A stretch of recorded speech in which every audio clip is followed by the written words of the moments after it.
मैं बीना देवी शर्मा आज गुप्त नवरात्रि के विषय में सटीक उपाय बताने जा रहे हैं।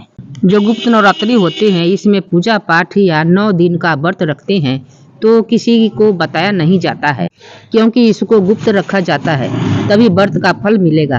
क्योंकि ये नवरात्रि ज्यादातर साधक करते हैं या मंत्र तंत्र सिद्ध किया जाता है, सिद्धि प्राप्त करते हैं। ये 10 महाविद्या का रूप है। इन 10 महाविद्याओं को पूजा या सेवा करने से बड़ी सिद्धि प्राप्त होती है और शक्ति पे भी अपना आधिपत्य जमा सकते हैं।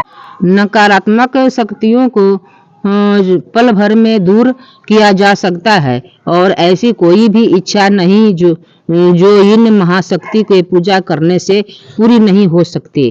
तो गुप्त नवरात्रि 29 जनवरी 2023 से नवरात्रि शुरुआत हुई थी और 23 जनवरी 2023 को लास्ट नवरात्रि है।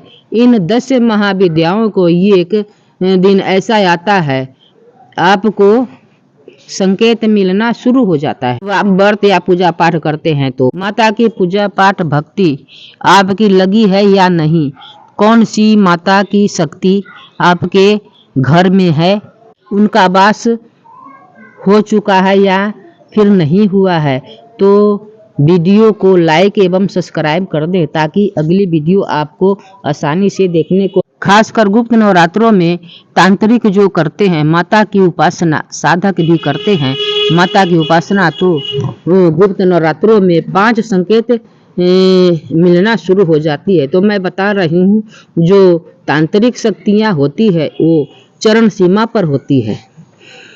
10 महाविद्याओं में से किसी भी माता की पूजा करते हैं तो उनकी सिद्धि आपको प्राप्त होती ही है। पहला संकेत है आपको पितरों के दर्शन होने शुरू हो जाते हैं। पितृपक्ष में सबसे बड़े देवता होते हैं पितृदेव। तो इस गुप्त नवरात्रि में आप स्वप्न के माध्यम अपने पितृ को देख तो समझिए आपके ऊपर पितृ प्रसन्न है, तो स्वप्न के माध्यम से दर्शन देते हैं।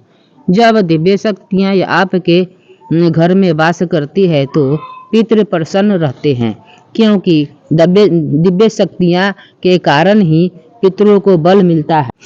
दूसरा संकेत है कि आपको कुल देवी या कुल देवता दर्शन देना शुरू कर देते हैं। ऐसा लगेगा कि कोई बूढ़ा बूढ़ी लाल कपड़े में या पीले कपड़े में हमारे सामने खड़े, तो समझ लीजिए आपके कुल देवी ही हैं, कुल देवी देवता।